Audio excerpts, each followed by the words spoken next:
নমস্কার, দেখছেন talk to Bangla. আমি অভিষেক রয়েছে প্রথম সাথে এই মুহূর্তে যে খবর নিয়ে উপস্থিত হয়েছে, একদম ককরোচ জনতা পার্টি তাদের অনশন শুরু হওয়ার আগের দিন একদম সতর্ক বার্তা দিল এবং মোদী সরকারকে কোথাও গিয়ে একদম কাঠগড়ায় দাঁড় করালো এবং যে ভাষায় আক্রমণ করলো সেটাকে পলিটিক্যাল ভাষণের থেকে কোনো অংশে কিছু কম বলা যায় না।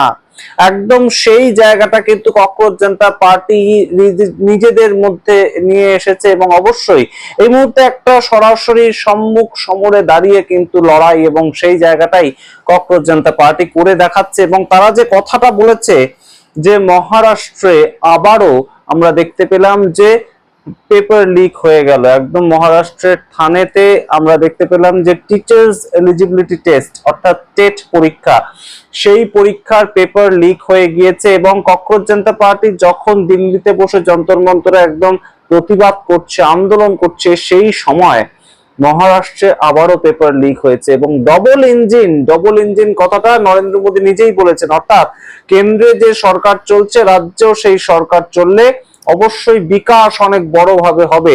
সেই কথাটা নরেন্দ্র মোদী প্রত্যেকটা রাজ্যে গিয়ে প্রচার করেন ভোটের সময়, কিন্তু সেই জায়গায় একদম ককরোচ জনতা পার্টির অভিজিৎ দীপকে তিনি প্রচার করলেন যে double engine is equals to double leak. এবং তিনি যে ভাষায় আক্রমণ করলেন সেটাও বেশ খানিকটা কিন্তু কঠিন ভাষা, এরকম ভাষা এর আগে শোনা যায়নি তাদের মুখে। এবং এই মুহূর্তে যে ভাষায় গতকাল তিনি আক্রমণ করেছেন, রীতিমতন সরকার এই মুহূর্তে আনপাড় গাওয়ারদের নিয়ে সরকার চলছে, অর্থাৎ অশিক্ষিতদের সরকার চলছে। কি বললেন অভিজিৎ দীপকে আপনারা আগে শুনুন, তারপর আসছে এনি বিস্তারিত ব্যাখ্যায়। প্রেস কনফারেন্সে বলেছেন, অবশ্যই একদম অফিসিয়ালি ডকুমেন্টেড কিন্তু। महाराष्ट्र में टीईटी का पेपर लीक हुआ है। एक दिन कल को वो पेपर होने वाला था, एक दिन पहले पेपर रद्द किया जाता है। तो इससे तो इतना साबित हो गया, चाहे नेशनल लेवल हो चाहे स्टेट लेवल हो, बीजेपी की जो सरकार है वो एक भी पेपर इस देश में नहीं करवा पाती। बिना पेपर लीक हुए या बिना एग्जाम कैंसिल हुए बीजेपी की सरकार एक भी पेपर नहीं करवा पाती। ये बात तो क्लियर हो गई, सबको समझ आ चुकी है। डबल इंजन की सरकार, डबल इंजन जो है इनका वो डबल लीक बन चुका है। देश में नीट लीक होता है, महाराष्ट्र में टीईटी लीक होता है, और ये कोई पहली बार नहीं हो रहा है। 2017-18 में हमने देखा है कि 18,000 जो स्टूडेंट्स क्वालिफाइड किए गए थे उसमें से 8,000 स्टूडेंट्स की जो रीचेकिंग हुई, उनका फिर से क्वालिफिकेशन चेक किया गया, तो उसमें से पता चला कि 8,000 स्टूडेंट्स जो थे, जो एस्पिरेंट्स थे, वो तो क्वालिफाइड ही नहीं थे। इन लोगों से घूस लेकर सीटें भरी गई थी, और ये पूरा ओपन सीक्रेट, ये सबको पता है। पुणे के स्टूडेंट्स, पुणे के टीचर्स बार बार बोल रहे हैं कि टीईटी के एग्जाम में बहुत ही बड़ा घोटाला चल रहा है, करप्शन चल रहा है, जहां 1-1, 2-2 करोड़ में सीटें बेची जाती है। तो मैं पूरे महाराष्ट्र के युवाओं को आह्वान करना चाहता हूँ, देश के युवाओं को बताना चाहता हूँ कि बीजेपी की जो सरकार है उनको आपके फ्यूचर से कोई लेना देना नहीं है, उनको आपकी पढ़ाई से कोई लेना देना नहीं है।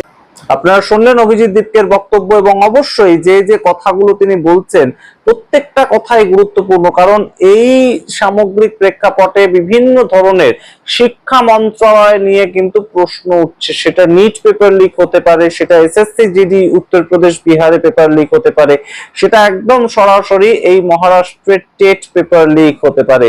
এবং সেখানেও সংখ্যাটা কত ছিল আপনারা শুনবেন, হয়তো 22 লাখ নিটের মতন পেপার ছিল না, পরীক্ষার্থী ছিলেন না সেখানে, কিন্তু এই যে টেট পরীক্ষাটা সেখানে 6 লক্ষ পরীক্ষার্থী পরীক্ষা দিয়েছিল, 6 লক্ষ। এবং তারা কিন্তু পরীক্ষাটা এই ক্ষেত্রে দিতেই পারেনি, অর্থাৎ তারা অ্যাপ্লাই করেছিল 6 লক্ষ পরীক্ষার্থী, যাদের মধ্যে অনেকে টিচার অলরেডি এবং যাদের হাতে ভবিষ্যতের ছাত্রছাত্রীরা তৈরি হচ্ছেন, সেই টিচাররাও কিন্তু পরীক্ষাটাতে বসতে পারলেন না। তার কারণ পরীক্ষার ঠিক আগের দিন খবর এলো যে পেপারটা লিক হয়ে গিয়েছে। একটা দুটো কোশ্চেন লিক নয়, একটা দুটো কোশ্চেন লিক হলে এক ধরনের একটা বিষয় থাকতো, কিন্তু সম্পূর্ণ পেপারটা লিক হয়ে গিয়েছে, এই খবর উঠে এসেছে। এবার অভিজিৎ দীপকের যে কথাটা একদম সঠিক, যে সরকার যদি শুধুমাত্র ভাবতে থাকে যে কোন এমপি কোথা থেকে আমরা কিনবো, এবং একদম এক একজন এমপির দাম 50 কোটি টাকা করে রীতিমতন সঞ্জয় রাউতের কথা অনুযায়ী উঠেছে, তো সেই জায়গায় মহারাষ্ট্রের যে সরকার চলছে, ডবল ইঞ্জিন সরকার, মহারাষ্ট্রে তো কন্টিনিউয়াসলি একটা পার্টি ভাঙা হচ্ছে এবং বিভিন্ন পার্টি, আরো ছোটখাটো কি পার্টি আছে সেগুলোকে কিভাবে ভাঙা যায় সেই চেষ্টা করছে। এবং সরকারে আরো কিভাবে শক্তি অ্যাড করা যায় সেটা যখন একটা রাজনৈতিক দলের উদ্দেশ্য হয়, তখন তারা সরকার চালানোর ক্ষেত্রে তো গাফিলতি থাকবেই। এবং আপনারা একবার ভেবে দেখুন যে গত কয়েক বছরের মধ্যে মহারাষ্ট্রে কতবার কতগুলো পার্টি ঠিক ভেঙেছে। একইভাবে শিবসেনা তারা একদম ভেঙে সেখান থেকে একনাথ শিন্ডে বেরিয়ে এলেন, তাকে মুখ্যমন্ত্রী করা হলো।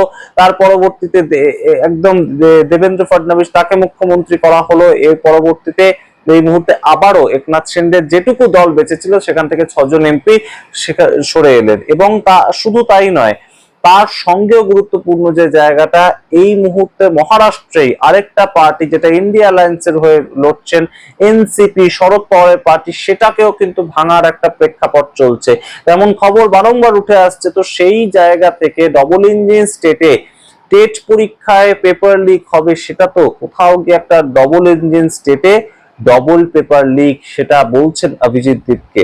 আপনারা সেই সম্বন্ধে কি মনে করেন অবশ্যই কমেন্ট বক্সে কমেন্ট করুন। কিন্তু গুরুত্বপূর্ণ যে বিষয়টা, এই ক্ষেত্রে 6 লক্ষ পরীক্ষার্থী একদম অ্যাপ্লাই করেছিল, এবং যাদের মধ্যে বললাম আমরা যে বহু মানুষজন ছিলেন টিচার অলরেডি, তো তারা অ্যাপ্লাই করেছিলেন এবং 1500 সেন্টার অ্যালট করা হয়েছিল। এবং সেখানে এক্সামের আগের দিন 4 লক্ষ পরীক্ষার্থী তারা অলরেডি পরীক্ষা কেন্দ্রের আশেপাশের যে হোটেলগুলোতে এসে শুরু করেছিলেন থাকতে। কারণ বহু মানুষ বহু জেলাতে থাকেন, গ্রামগঞ্জ থেকে কলকাতায় যখন ধরুন আপনারা পরীক্ষা হয়, তো সেই ক্ষেত্রে গ্রামের থেকে বর্ধমান, আসানসোল এইসব জায়গা থেকে আগের দিন এসে থাকতে হয় কলকাতায়, তার পরবর্তীতে তারা পরীক্ষা দেন।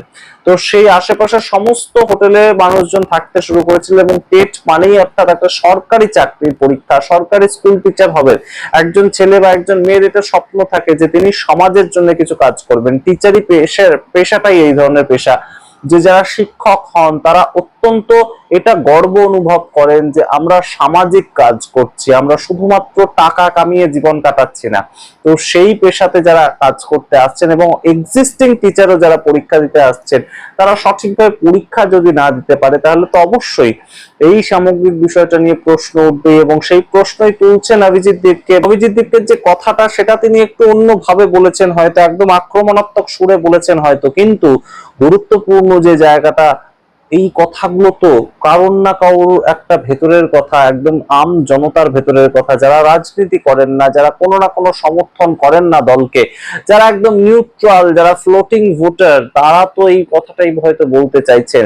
এই কথাটা খুব গুরুত্বপূর্ণ। এবং অভিজিৎ দীপকে আরো গুরুত্বপূর্ণ একটা কথা উঠে এসেছে। একজন মানুষ তাকে জিজ্ঞেস করেছিলেন যে ধর্মেন্দ্র প্রধান ধরুন ইস্তফা দিয়ে দিল বা ধর্মেন্দ্র প্রধানকে সরিয়ে দেওয়া হলো, যেটার কথাবার্তা চলছে, তো সেই ক্ষেত্রে আপনাদের তার পরবর্তীতে পদক্ষেপটা কি থাকবে, আপনাদের তার পরবর্তীতে দাবিটা কি থাকবে? অভিজিৎ দীপকে খুব পয়েন্ট ওয়াইজ বলেন যে এই সরকারের মধ্যে একটা ভয় চলে গেছে যে আমি যা ইচ্ছা করতে পারি, আমার কোনো কিছুতেই কিছু হবে না। সেটা মন্ত্রী যখন তাকে সরে যেতে হবে, মন্ত্রী ইস্তফা দিক কিংবা মন্ত্রীকে সরিয়ে দেওয়া হোক, তার পরবর্তীতে আধিকারিক যারা শিক্ষা দপ্তরের আধিকারিক, তাদের মধ্যেও এই ভয় কিন্তু একদম বসবে। এবং অবশ্যই এই জায়গাটা মানুষের মনে সরাসরি আসবে যে আমার থাকাকালীন অবস্থায় যদি একজন বাচ্চাও পেপার লিকের জন্য সুইসাইড করে, তাহলে আমার চেয়ার চলে যেতে পারে।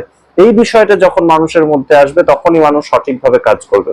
গুরুত্বপূর্ণ প্রেক্ষাপট, তার কারণ দেশে এই মুহূর্তে বিভিন্ন জায়গা থেকে বিভিন্ন ধরনের খবর উঠে আসছে, যেগুলো খুব একটা কিন্তু সাধারণ মানুষকে স্বস্তিতে রাখে না। রাম মন্দির, সেখানে চাঁদা চুরি হয়ে যাচ্ছে, মানুষ যেখানে একদম ভরসা করে চাঁদা দেয় সেখানে চাঁদা চুরি হয়ে যাচ্ছে। এই পেপার লিক যে কোনো জায়গায় হয়ে যাচ্ছে, একটা পেপার লিক নিয়ে যখন আন্দোলন চলছে তখনই আরেকটা পেপার লিক হয়ে যাচ্ছে।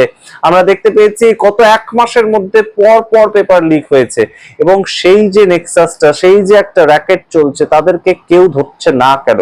এই বিষয়টাও তো ঘুরে বেড়াচ্ছে, এই প্রশ্নটাও তো মানুষের মধ্যে ঘুরে বেড়াচ্ছে।